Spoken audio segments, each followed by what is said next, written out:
Halo teman-teman, balik lagi di channel aku Soraya Lydia dan makasih banget ya kalau udah klik video ini. Hari ini aku mau bahas tentang ipar yang bikin bete banget, apalagi soal perhutang-hutangan, bikin gregetan banget kayak gitu loh.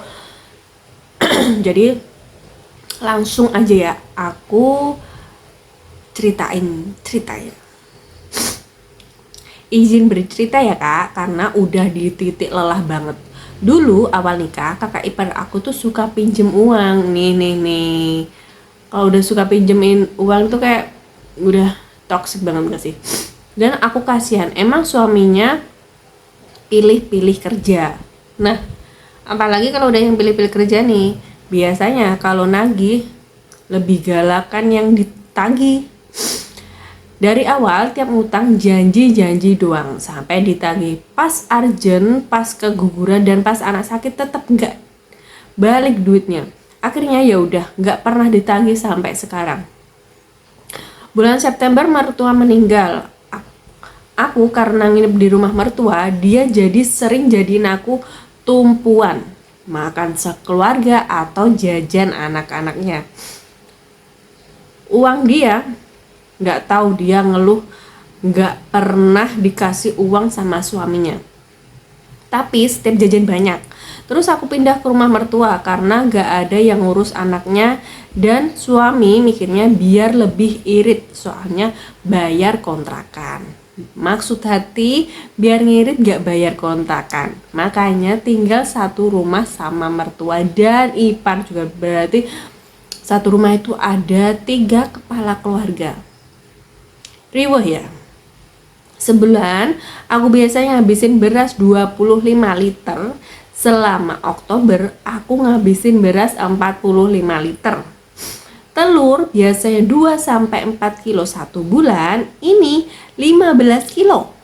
Itu pun anak saya tetap banyak yang gak kebagian. Aku jadi punya hutang karena beneran gaji suami gak nutup. Sedangkan biasanya cukup, kadang bisa nabung. Ini buat ngajak anak muter gak bisa sama sekali. Tapi aku masih gak apa-apa, masih bertahan. Bulan kedua juga sama. Kebutuhan di bulan November ada penyuluhan demo regulator gas. Biasanya di rumah-rumah gitu ngumpul jadi satu, di rumah tetangga ada demo regulator. Intinya beli produk gitulah. Iparku ini ngasih nomor aku ke abangnya. Jadi bukan nomor iparnya, tapi nomor si sender ini ya. Awalnya aku ditunjuk sama dia buat pegang uang kalau ada yang bayar banyak, karena udah gak ada yang percaya lagi sama dia. Di bulan ketiga atau Desember tanggal 5, aku memutuskan pulang ke rumah orang tuaku.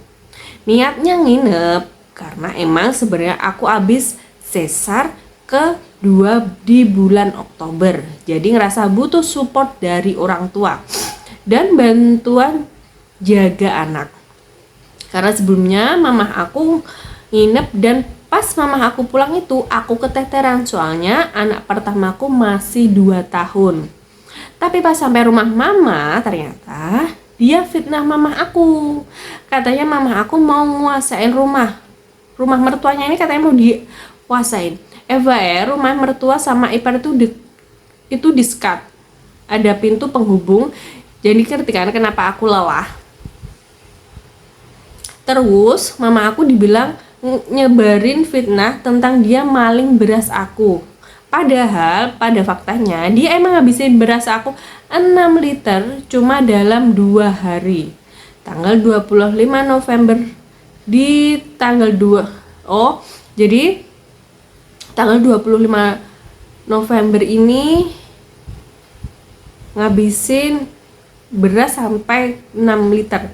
Di tanggal 29 pas aku pulang dia ganti dengan 2 liter beras. Dan ada beberapa tetangga yang nagih hutang dia ke aku. Jadi nagihnya ke si sender ini, utang si kakak ipar. Kata dia ngejajin bakal bayar kalau suami aku berarti suami adiknya nih, berarti suruh adiknya ini yang bayar. Yang tadinya aku nggak mau cerita sama suami karena dia sendiri yang ngomong ke suami, akhirnya aku buka semua yang aku alami sampai ditagih dan disuruh nalangin hutang dia, bayar paket dia. Aku cerita semua sampai detail. Suami aku yang tadinya mau negur aku, dia langsung diem dan dibilang pantesan nggak mau pulang. Ternyata saking stresnya istrinya diperas sama ipar, suruh bayar paketan dia, suruh bayar tagihan dia, yang diteror malah si sender. Yang punya hutang siapa? Yang ditagih siapa? Gila.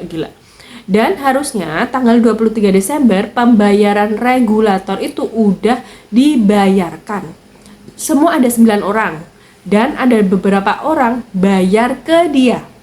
Dan orang yang bayar itu laporan ke aku kalau ipar aku bilangnya aku nyuruh dia nagihin regulator. Padahal enggak sama sekali. Yang ketahuan itu baru 4 orang, sekitar 500 sampai 600 ribu uang yang dia pakai. Dan aku langsung angkat tangan karena aku enggak pakai sama sekali.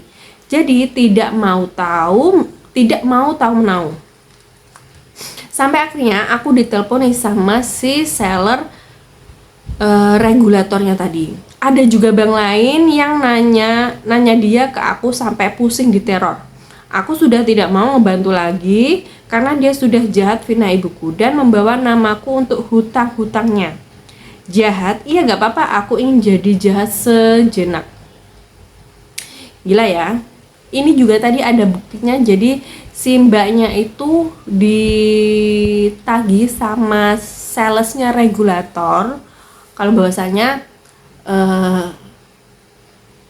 udah waktunya pembayaran. Nah ini nanti aku kasih bukti SS-nya ya, sumpah bikin gedeg banget. Gila ya ipar kalau kayak gitu, udah dibantuin malah ngelunjak. Ada ya orang kayak gitu. Gimana sih kalau nggak punya uang nggak usah bergaya deh, masa gak elit uang sulit.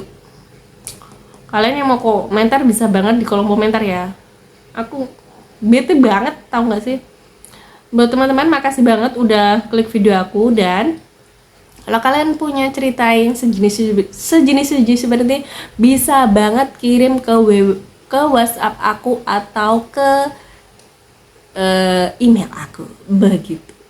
Terima kasih banget ya udah nonton, dan semoga banget kalian suka sama cerita aku, dan bye bye.